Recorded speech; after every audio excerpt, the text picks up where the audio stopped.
আসসালামু আলাইকুম viewers, Mariam kitchen থেকে আজ আবার আপনাদের সামনে হাজির হলাম নতুন আরেকটি রেসিপি নিয়ে।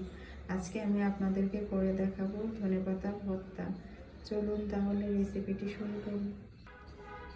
আমি এখানে ধনেপাতা নিয়ে নিচ্ছি।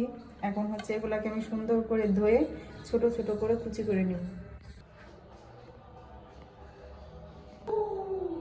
আমি ধনেপাতাগুলোকে এরকম কুচি করে নিয়েছি। এখন আমি এটাকে ভেজে নিব।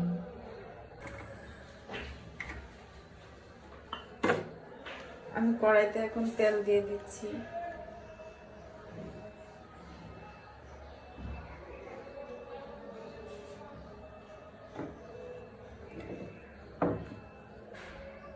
আমি দিয়ে দিচ্ছি 3টি শুকনো মরিচ।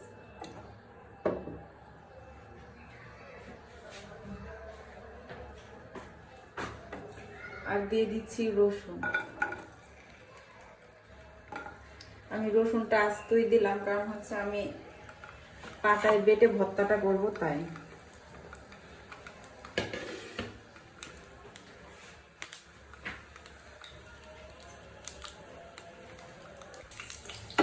রসুনটা আর শুকনো মরিচটা ভাজা হয়ে গেছে। এখন আমি একটা বাটিতে উঠিয়ে নিচ্ছি। আমি পেঁয়াজ কুচি দিয়ে দিচ্ছি।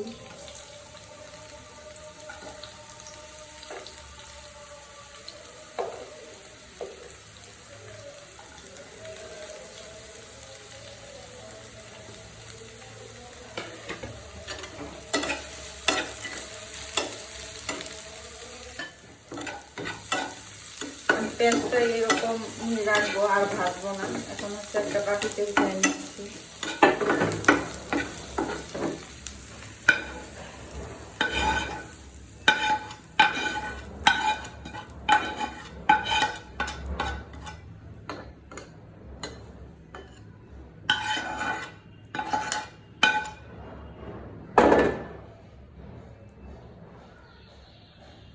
এখন আমি কুচি করা ধনেপাতাগুলো দিয়ে দিচ্ছি।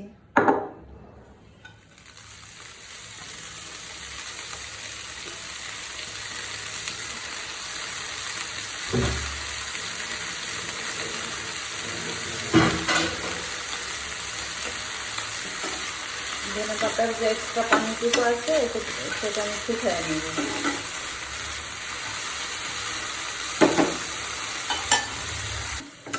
পানিটা শুকিয়ে গেছে। এখন আমি একটু তেল দিয়ে দিচ্ছি। আমি এখানে সরিষার তেল দিচ্ছি। দিয়ে এটাকে ভেজে নেব।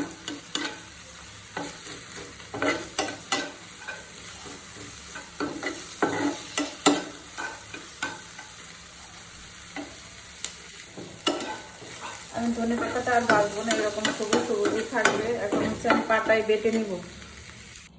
এখন আমি ভেজে রাখা কাঁচামরিচ 3টা নিয়ে নিলাম, নিয়ে বেটে নিচ্ছি।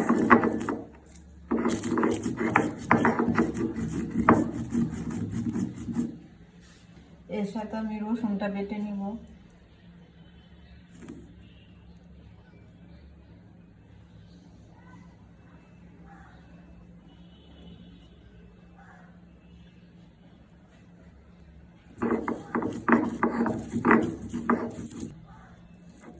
আমি শুকনো মরিচ আর রসুনটা বেটে নিচ্ছি।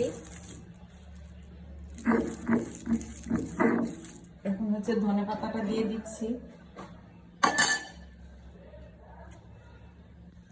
আমি আবার এগুলা বেটে নিচ্ছি।